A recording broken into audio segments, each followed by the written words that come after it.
Bonjour, ici Christina Blais. Le temps des fêtes approche et si vous êtes comme moi, vous aimez faire un maximum de choses à l'avance. Une des choses que j'aime bien faire à l'avance, c'est la belle sauce qu'on sert avec notre dindon.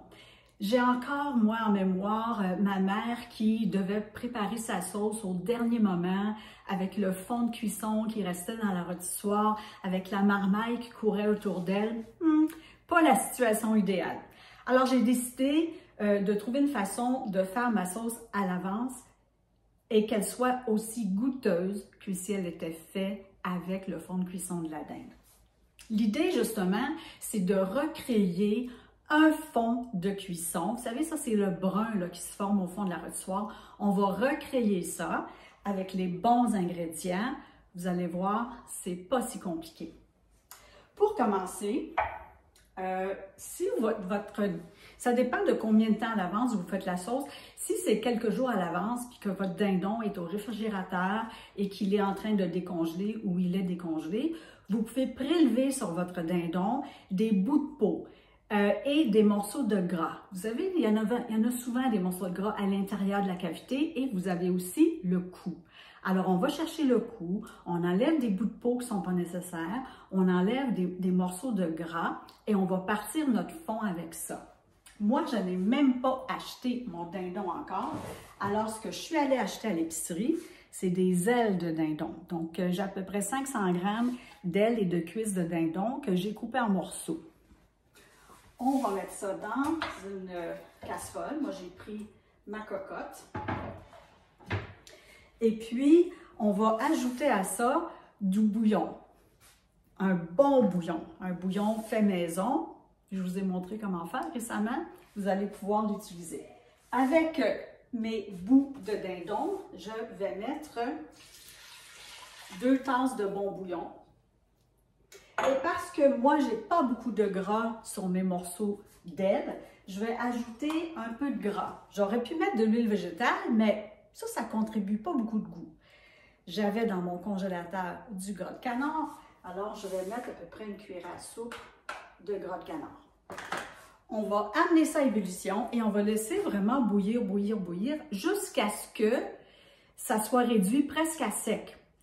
Ce qui se passe durant cette cuisson-là, c'est que l'eau va aider à faire fondre le gras qui est contenu dans la volaille. Ça va aussi extraire le goût qui est dans la chair de notre dindon et on va laisser réduire jusqu'à ce que ce soit vraiment brun au fond. Là. On va former un fond, un nouveau fond de cuisson.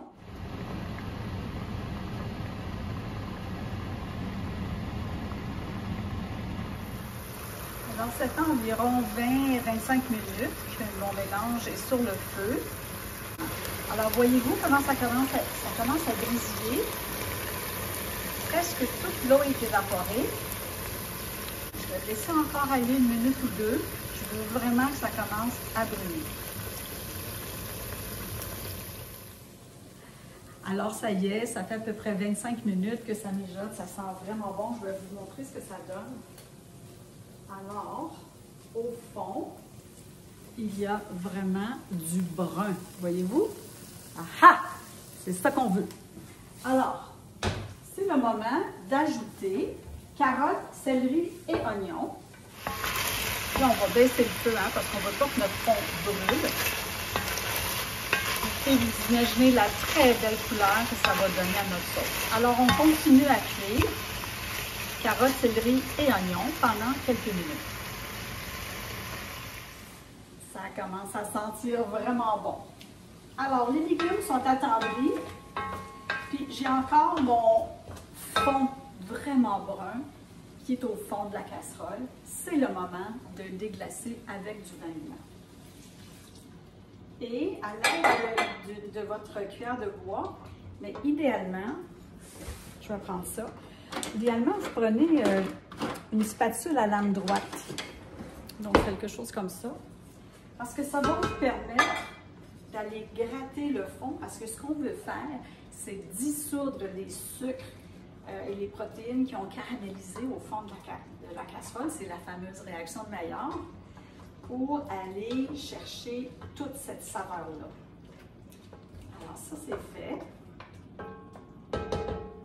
C'est maintenant que j'ajoute d'autres ingrédients aromatiques. Donc, quelques branches de persil, mes feuilles de céleri et surtout du thym. Parce que le thym, ça va nous rappeler le goût de la farce, ce qu'on met dans la farce du dindon. Et puis, vraiment, c'est ce qui va parfumer la sauce. Et aussi, on va mettre 1 litre de bouillon maison. Regardez la belle couleur du bouillon. Alors, une fois que le bouillon a éteint l'ébullition, ou presque, on réduit le feu et on va laisser mijoter pendant 1 heure de temps, mais avec le couvercle parce qu'on ne veut pas trop perdre de notre beau bouillon. Alors voici le résultat final, un super beau bouillon que j'ai passé à la passoire comme un bouillon habituel. Je suis en train de préparer un roux qui va servir à épaissir mon bouillon.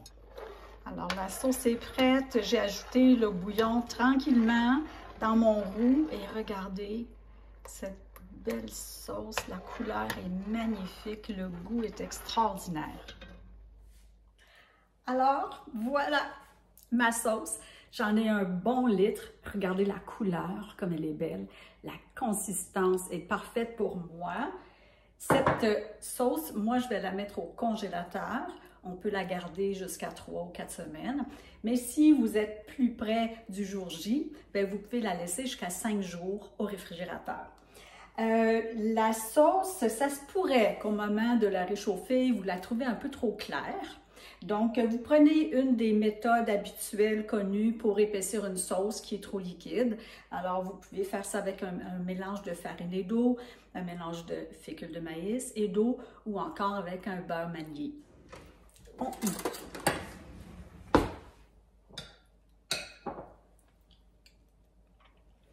Oh mon Dieu! Ça goûte Noël dans ma bouche et dans mon cœur. Allez, à la prochaine!